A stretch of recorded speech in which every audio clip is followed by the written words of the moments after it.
It's crazy. Even myself, I'm guilty of this. How much video people will consume on social media? It could be TikTok, Instagram, Facebook, whatever.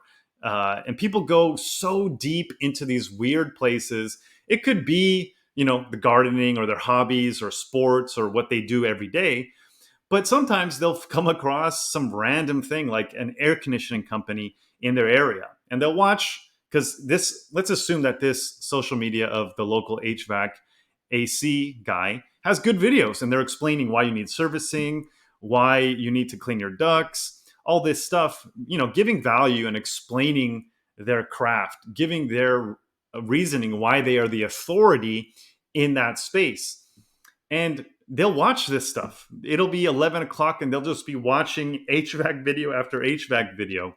And even more so if they've been thinking about, like, hey, it's been 4 years since I did my HVAC. They come across this and bingo, they're in. They're watching this person. They're consuming that value. They're establishing you as the authority, right? So they see all this stuff.